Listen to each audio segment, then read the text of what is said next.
You ever look at a motorcycle and think, there is no way a sane adult approved this? Well, this list is just an example, stacked with bikes so controversial enough that they feel like the product of engineers running on dares, caffeine, and whatever chaotic mood they brought to work that day. But here's the thing, none of them are forgettable. And in this industry, being boring is way worse than being hated. Starting with this one, Suzuki Hayabusa. European regulators genuinely lost sleep over this thing. When the Suzuki Hayabusa dropped in 1999 as the GSX 1300R, named after the Japanese peregrine falcon, it clocked 194 miles per hour, and governments started panicking. Import bans got thrown around, safety concerns escalated, and the whole situation spiraled into what became the Gentleman's Agreement, where Japanese manufacturers agreed to cap speeds at 186 miles per hour just to calm everyone down. The design split people right down the middle. That bulbous aerodynamic body was either iconic or it looked like someone inflated a bug. No middle ground. 3 generations and over 100,000 units sold later, the Hayabusa's still carrying that speed demon reputation. The 1340cc inline-4 cranks out 187 to 197 horsepower with 110 to 115 foot-pounds of torque, pushing 582 pounds of motorcycle. Riders loved how stable it felt at insane speeds, but early models caught heat for being heavy and guzzling fuel like it was going out of style. You could grab one for 10 grand back in '99. Now beat-up first-gen models go for 5,000, while clean Gen 3 bikes are pushing over 20,000. And just to add some modern drama, there was a brake recall in 2022 that hit over 2,000 units. Second, Kawasaki H2750. They called it the Widowmaker, and that wasn't marketing hype. The Kawasaki H2750 earned that nickname through blood and crashes. Built from 1971 to 75 as the Mach 4, this 748cc two-stroke triple made about 74 horsepower and 56 foot-pounds of torque, which sounds almost tame until you realize the power band hit like a freight train with zero warning. The frame flexed like it was made of pool noodles, and the brakes were essentially decorative. Quarter-mile times in the low 12s made it the fastest street bike you could buy, which meant inexperienced riders were getting absolutely destroyed.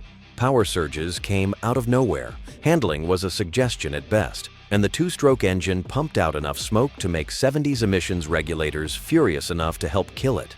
Kawasaki built about 30,000 before pulling the plug in 75. You could snag one for $1,300 back in 72. Now collectors are dropping $10,000 to $25,000 on restored examples, probably because they survived one as teenagers and want to relive the terror. Later versions like the H2A, B, and C got minor ignition tweaks, but the core chaos stayed intact. Riders who made it through talk about the raw adrenaline rush, but they'll also tell you this bike punished every mistake you made and a few you didn't even know you were making. Coming in third, Yamaha Niken GT. Does it stop being a motorcycle when you add a third wheel? That's the fight Yamaha started when they unveiled this thing in 2018. Purists took one look at the 2 front wheels with independent leaning suspension and declared it a betrayal of everything motorcycling stands for, a solution to a problem nobody had. But then people actually rode it. Wet pavement, tight corners, situations where a traditional bike makes you clench up and pray for grip, the Niken just handles it. 45-degree lean angles with stability that feels wrong until you realize it's exactly what confidence feels like. Yamaha borrowed the 847cc inline-3 from the MT-09, putting down 115 horsepower and 64 foot-pounds through 588 pounds of machine. The Touring GT variant showed up in 2019 with better wind protection, and 2024 brought heated grips and chassis tweaks. Used prices sit around 10 to 15 grand now, down from the original 15 to 17,000 sticker. Yamaha kept production deliberately limited, under 10,000 units, globally by 2025, which either means they knew it was niche or they weren't confident enough to commit. Front end feels heavy according to early adopters. Maintenance runs higher than standard bikes, but the grip advantage is real. Whether that matters enough to redefine what a motorcycle is, that's still being argued. Number 4. Honda Valkyrie Rune. Honda took the Goldwing's 1832cc flat-six engine, stripped away every practical touring feature that made the Goldwing useful, and dumped about $100,000 per unit into building something that looked like a chrome-fevered dream designed by someone who just discovered what excess meant. The result was a bike that produced 118 horsepower and 123 foot-pounds of torque, while weighing 878 pounds wet, featuring trailing link front suspension that was technically innovative and visually polarizing in equal measure. They built it from 2004 to 2005, managed to move about 3,000 units at $27,000 each, while losing money on every single sale. And the whole thing became a case study in what happens when you build a halo bike without understanding who actually wants it. Collectors are paying 15 to 30 grand for them now in 2025, which suggests someone appreciates the spectacle, even if the original buyers didn't materialize. The power delivery was smooth enough to make riders forget they were piloting something that handled like a land yacht, but without any storage, wind protection, or clear purpose beyond looking expensive. It never found its audience and disappeared almost as quickly as it arrived. Fifth, Suzuki GSX 1300B King. When you take the Hayabusa's motor and wrap it in bodywork that looks like a rejected Transformers character, you're making a statement, just maybe not the one you intended. Those massive dual exhausts dominated everything about how this bike looked, and the exaggerated comic book styling was so divisive that people either loved it instantly or walked away wondering what focus group approved this. The 1340cc inline-4 was legit, pumping out 181 horsepower and 108 foot-pounds through a chassis that weighed 518 pounds. But the suspension was too soft to handle the power when you actually tried to use it. Traction became a negotiation instead of a given, and for $12,000 to $14,000 when it launched in 2007, buyers expected better. The original concept had a supercharger that got axed in production to save costs, which killed enthusiasm from the people who were actually excited and left everyone else confused about what this bike was supposed to be. Production limped along until 2012, with under 5,000 units sold total, and now used examples sit around 6 to 10 grand looking for owners who appreciate the Hayabusa guts without caring that the exterior aged about as well as a tribal tattoo. Riders praise the torque and the grunt, but the styling complaints haven't softened with time and the performance never quite matched the aggressive appearance. Next up, Honda DN01. A motorcycle that's part scooter, part cruiser, part sport bike, and not really good at being any of them showed up at the 2005 Tokyo Motor Show as a concept, and somehow it made it to production from 2008 to 2010, despite the concept alone suggesting this was doomed. The 680cc V-twin made 61 horsepower and 47 foot-pounds, which would be fine in a lightweight bike. But this weighed 595 pounds and topped out around 114 miles per hour.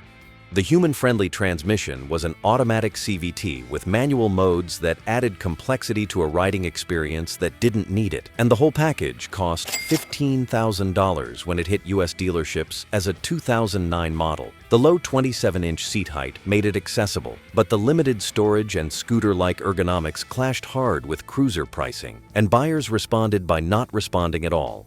Under 5,000 units sold globally before the whole experiment quietly ended, and if you can find one now, it'll run you 4 to 7 grand, assuming you can find someone who remembers it exists.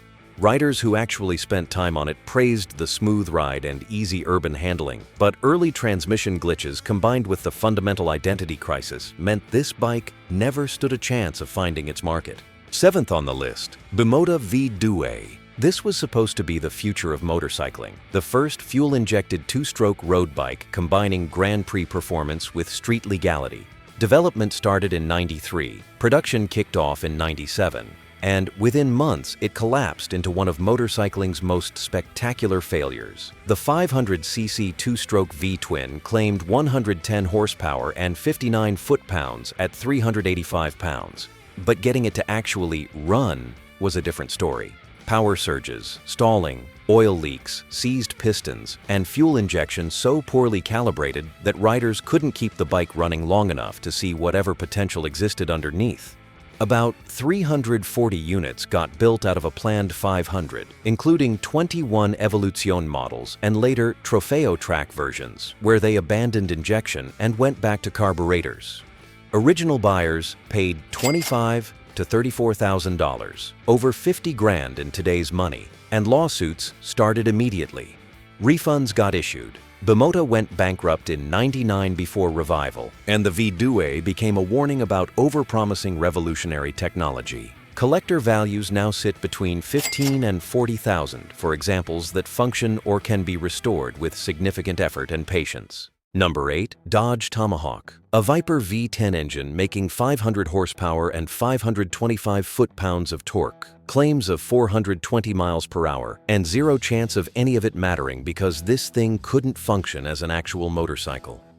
Unveiled at the 2003 Detroit Auto Show as a concept, Dodge built 9 or 10 hand-assembled replicas between 2003 and 2006 at $555,000 each, and not one was street legal or rideable the way motorcycles should be ridden. Independent suspension made it unstable. There were no proper brakes for 1,500 pounds of machine. Turning was theoretical, and critics labeled it a scam after Dodge admitted it wasn't meant for road use.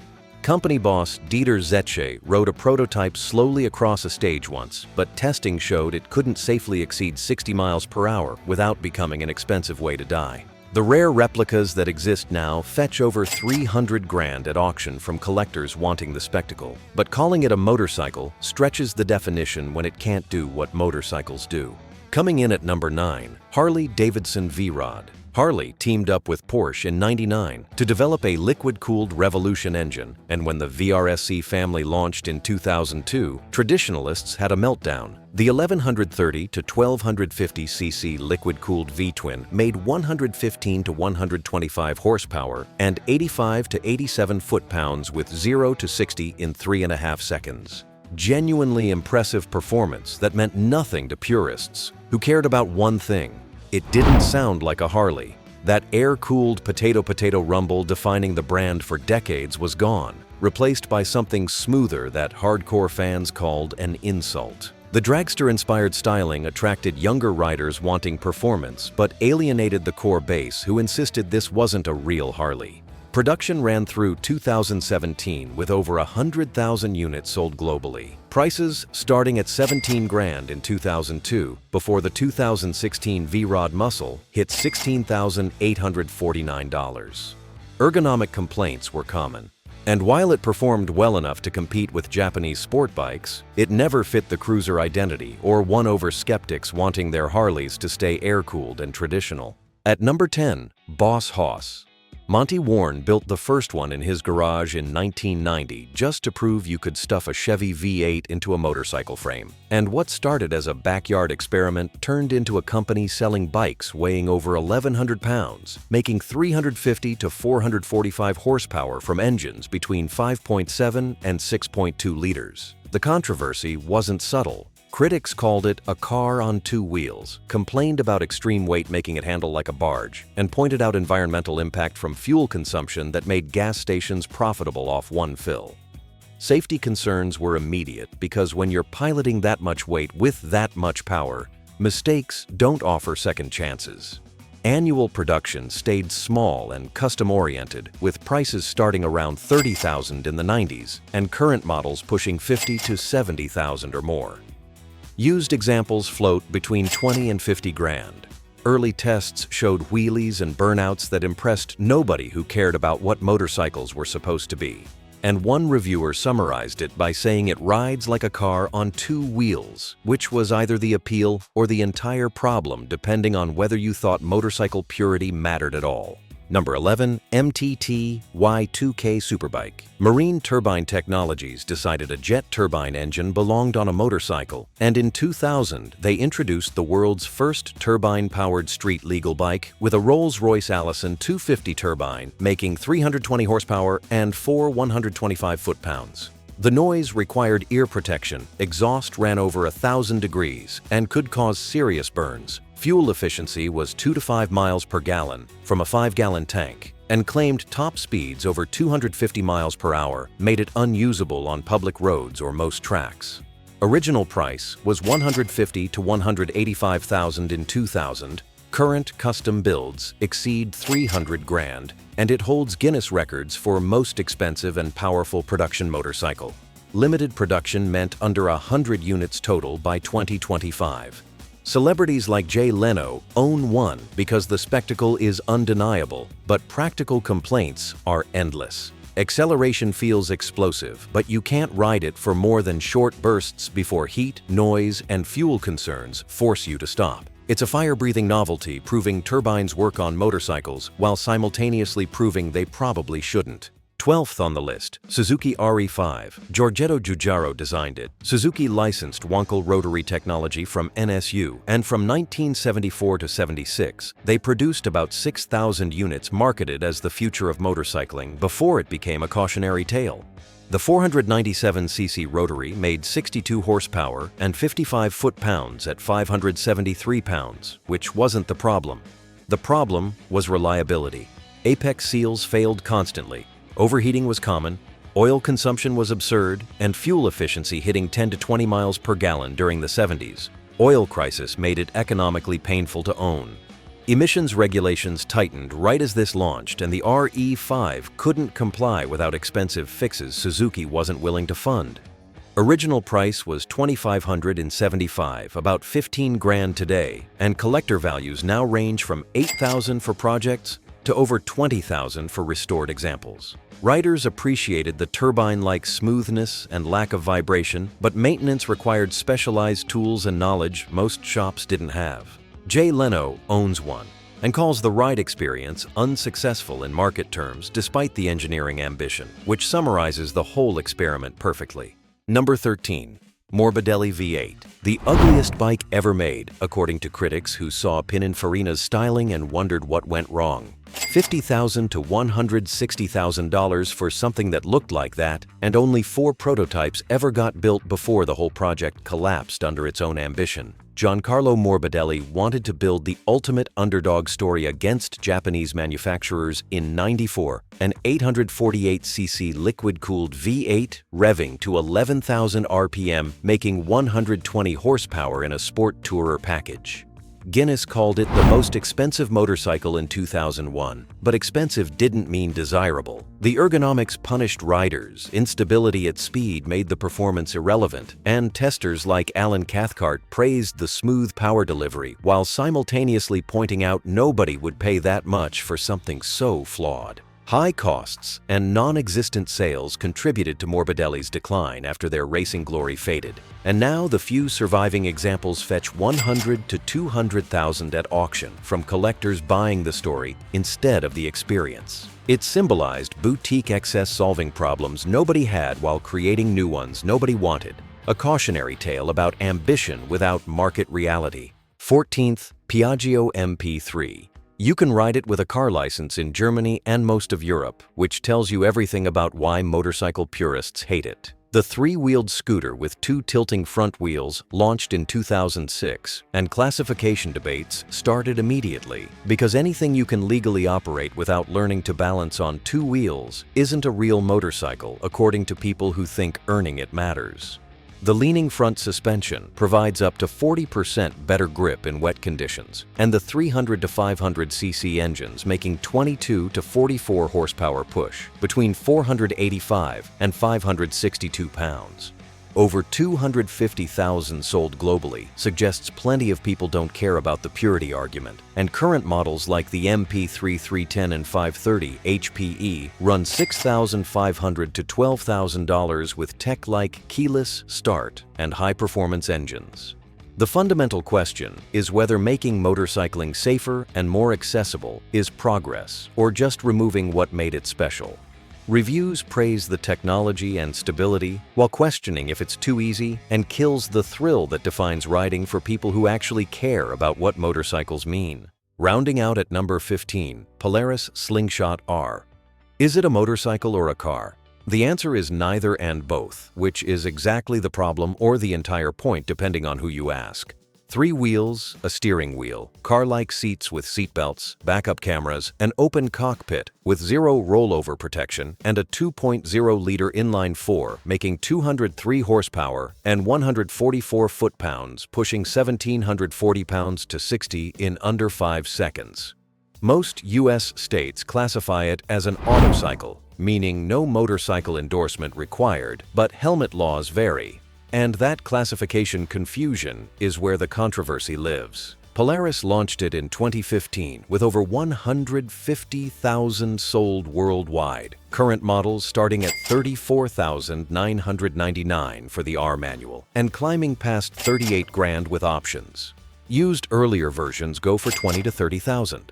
Reviews call it insanely fun despite being the least practical vehicle you can buy, and early steering recalls sparked backlash before fixes arrived. Safety concerns are legitimate when you're exposed in an open cockpit at those speeds, but people want it anyway. It's not quite a motorcycle, not quite a car, and that confusion is either fatal or genius.